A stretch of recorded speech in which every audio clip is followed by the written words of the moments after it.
So in this video, we're going to be looking at our group 7 elements, otherwise known as our halogens, and we're going to be building on some concepts that we already know about from GCSE. Now, halogens themselves, they have 7 electrons in the outer shell, and they prefer to gain an electron to form a 1- ions. And of course, we already know from GCSE their colors and their states as well. We know, of course, fluorine is going to be a pale yellow gas, and chlorine is going to be a green gas. If we were to look at bromine, that's going to be a brown liquid, and iodine is going to be a grey solid that releases purple vapors.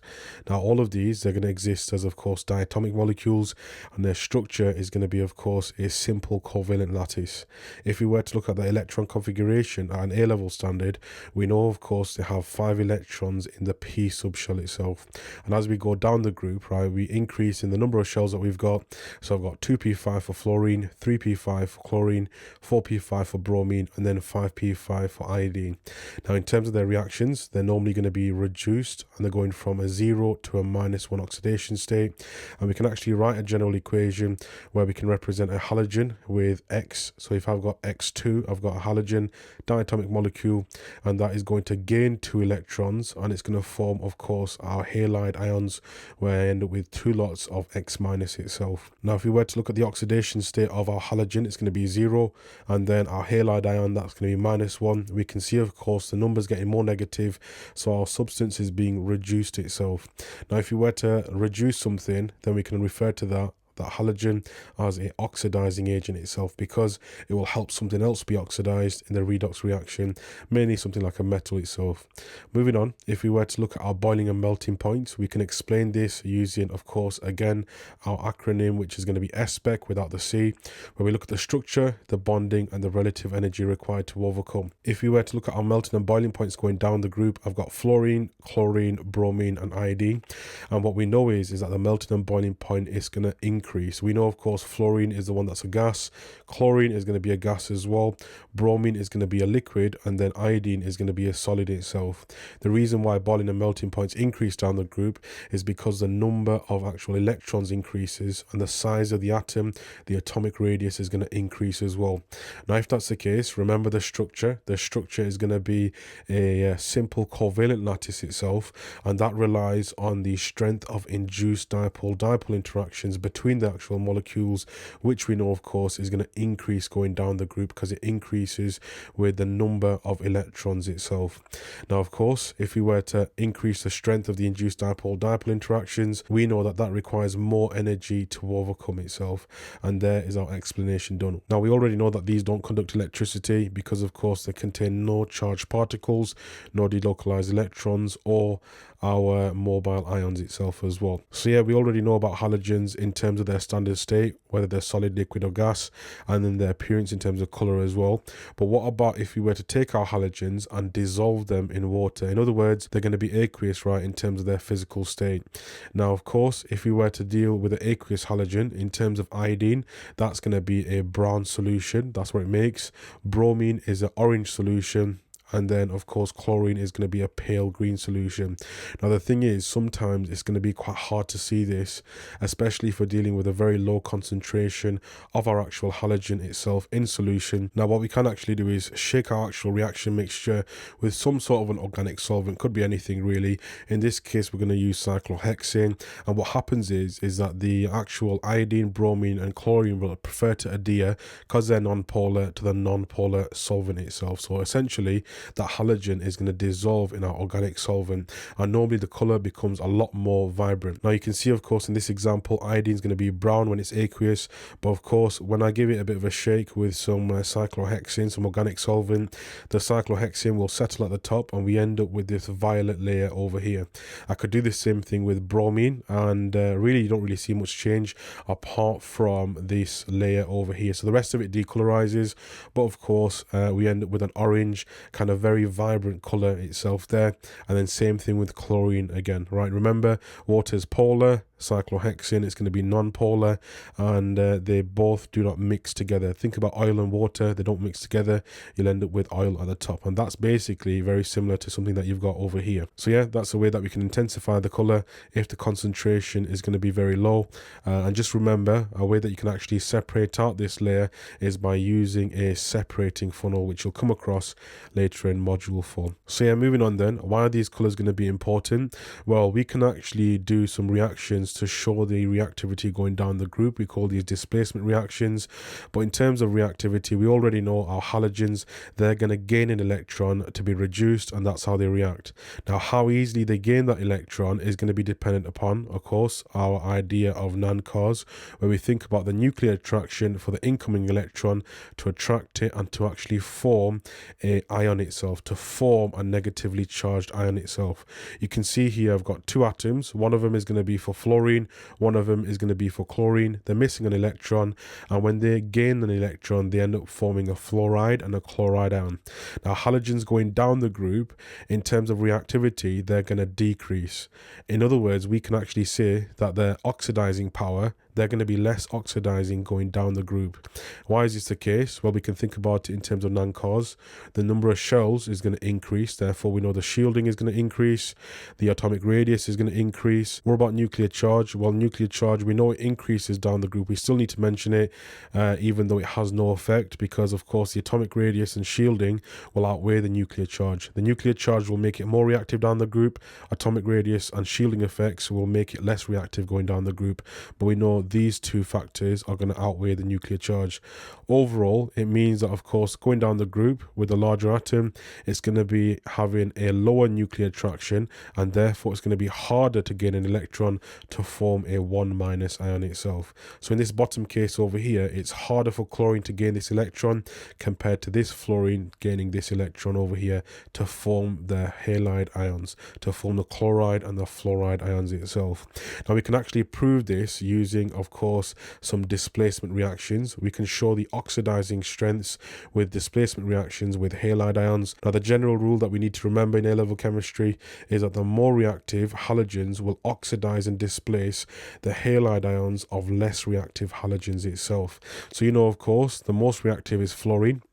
Then comes chlorine, and then after that it's going to come, of course, bromine, and then it's going to be iodine itself. So yeah, moving on then, what about if we were to look at our displacement reactions? We would need to think about this in terms of GCSE. The more reactive halogen will displace the halide ion of the less reactive halogen. We know chlorine is going to be the most reactive, followed by bromine, and then iodine is going to be the least reactive. And let's say if I were to take some chlorine and react that with some bromide ions. Now just remember, bromide ions, they don't just exist on their own, they're part of a compound like potassium bromide, could be sodium bromide, magnesium bromide, any bromide containing compound. That potassium ion is a spectator ion, it's not actually involved in the reaction itself, so we don't need to worry about it. But if we were to look at chlorine reacting with bromide, we know chlorine is going to be more reactive, so we do actually end up with displacement taking place. Now if I were to write an equation for this, right, an ionic equation ignoring the spectator ions, and in this case I'm not actually going to include my state symbols because they're all aqueous, you can if you want to, but if I were to look at this, I've got chlorine reacting with, of course, my bromide ions. That's going to end up forming my chloride ions, and then of course bromine itself as well. Now if I balance it, I end up with 2 lots of bromide there and then 2 lots of chloride there. You can see chlorine is going from a 0 to a -1 oxidation state. It's being reduced, and if it's being reduced, it's acting as an oxidizing agent. It's a stronger oxidizing agent compared to bromine. Bromine is going to go from a -1 to a 0 oxidation state. It's going to be oxidized itself. Now if you were to look at the color change in the lab, it's going to start off by being pale green, regardless if it's going to be aqueous or if it's going to be an organic solvent, and then it's going to change to an orange color. That orange color comes from the bromine. Remember, the halide ions are going to be colorless. You're interested in the halogens which have color. Looking at the next one, we end up with a similar thing again. Chlorine is going to be more reactive compared to, of course, iodine. We've got iodide over here, ignoring potassium, that's a spectator ion. If I were to write an equation for this, I would end up with, again, chlorine reacting with iodide ions. That ends up forming 2 lots of chloride ions, and then we end up with iodine. Because chlorine is more reactive than iodide itself. So of course I've already balanced the chlorines. balanced iodides, you end up with 2 lots there. And the color change is going to go from pale green, again, because you got chlorine over here, and then it's going to go to a brown color for iodine if we were to deal with it in aqueous conditions. But if we had organic solvent, it would go from pale green to violet itself. The iodine would be violet in organic solvent. Looking at the next one, right, we've got bromine reacting with, of course, bromide. You wouldn't really see any visible change. And then iodine reacting with bromide, you wouldn't see any visible change. But in this case, right, the reason why is because, of course, iodine is going to be less reactive than bromide, so no displacement would take place. Or about, of course, the next one over here, right, we're dealing with bromine, and that's going to be, of course, reacting with iodide. Bromine is a more reactive halogen compared to, of course, the halide ion iodide. So we know, of course, our color change is going to go from orange to brown. We end up with the following reaction of bromine, and that's going to be, of course, reduced. Iodide is going to be oxidized, and we end up forming Br minus 2 lots, and then we also form iodine itself as well. Remember, the bromine is going to be orange, and then iodine is going to be brown itself. But in organic solvent, the iodine is violet. So yeah, there's our 3 displacements that can take place. If we were to look at the last one, of course, iodide can't displace iodine, doesn't really work out that way, and if it did, we would know that, of course, we would end up with no visible change anyway. So yeah, moving on, if we were to look at the following task, I want you to have a go at this yourself. Feel free to pause the video, have a go at the following, and then resume once you're ready to move on. So in this first one, we're told we've got magnesium iodide, and that's going to be added to a test tube containing chlorine. Now, the first thing that we need to be able to think about is what would our ionic equation look like? And then, of course, what would our observations look like as well? Chlorine itself is going to be pale green. It's going to be more reactive. It's going to be a more reactive halogen compared to, of course, the halide ion iodide. And, of course, we would end up with displacement taking place. So in terms of our ionic equation, I've got chlorine. I'm going to include some state symbols this time. And then I'm going to end up reacting that with 2 lots of iodide because, of course, we're not interested in the magnesium. We end up forming, of course, 2 lots of chloride. So chloride is going to be the product of the reduction of chlorine, and then we also end up with iodine, which is also going to be aqueous as well. That balances. Our color change is going to be going from pale green because we started off with chlorine, and then we ended up going to brown because, of course, we know our iodine is going to be brown. So yeah, normally you get 2 marks for something like this in the exam. What about the next one? Well, again, we've got bromine here. So I've got Br2, and that's going to be reacting with, of course, our halide ion, which is iodide. Now, iodide is colorless. Bromine is going to be orange. Of course, we would end up with the following equation and displacement taking place because bromine is a more reactive halogen compared to the less reactive halide ion, which, of course, is going to be our iodide ions itself. So I end up forming, right, a molecule of iodine that's going to be aqueous, and then I also end up with 2 lots of bromide itself.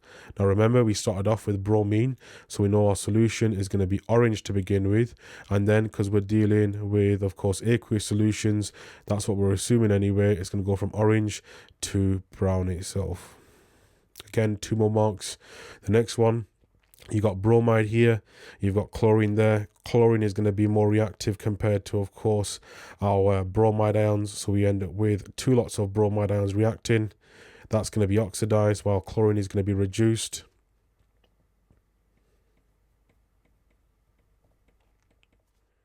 And then we end up forming our chloride ions, and then, of course, our bromine itself as well. Our color change is going to be, of course, in this case, it's going to be pale green. And it's going to be to orange itself. I'm kind of running out of space here. But yeah, there's 2 more marks there. The next one, you've got chloride over here, which is going to be Cl-. You've got Br2 over here. Bromine is going to be less reactive than chloride. So in that case, you don't actually end up with a displacement reaction taking place. And so you know your solution, because bromine is going to be orange, it's just going to stay orange itself. So yeah, there's that one done. So moving on, feel free to pause the video and have a go at the following task. Again, in this case, you're just given the color changes for the following reactions, if there is any. Resume once you're ready to go over the answers. So yeah, in this case, we're dealing with the ion, which is iodide. We're dealing with the halogen, which is chlorine. Is chlorine more reactive than iodide? Yes, it is. So we end up with displacement. So our color change, because in this case we're dealing with cyclohexane, and that cyclohexane, remember, it's going to be an organic solvent, one that we need to remember. And of course, we would end up with displacement taking place. So the color change is going to go from pale green, and then it's going to go to violet in this case. Look at the next one, right? Iodide ions, but then we've got bromine. Is bromine more reactive than iodide ions? Well, of course it is, because it's going to be higher up, isn't it? It's going to have less shells, less shielding. It's going to have a smaller atomic radius, and so it can attract that electron more easily to form a negatively charged ion itself. It can be reduced more easily. It's got a greater oxidizing strength. So in that case, we end up with, of course, our color change going from orange for the bromine, and then when we displace the iodine, we end up forming, of course, that violet color again. If we were to look at potassium bromide, we've got, of course, Br minus. We've got Cl2 there as well, which of course is going to be more reactive than the bromide. So we end up with displacement taking place. Our color change goes from pale green, and then again to form our orange solution, in this case for bromine. So yeah, there's them two done. The last one, we've got chloride ions, which is going to be Cl minus. We've got bromine present, Br2, and of course we're dealing with cyclohexane again. We don't actually end up with displacement here, so we know, of course, our solution, our actual organic layer, that is going to stay orange itself, because of course Br2 is orange.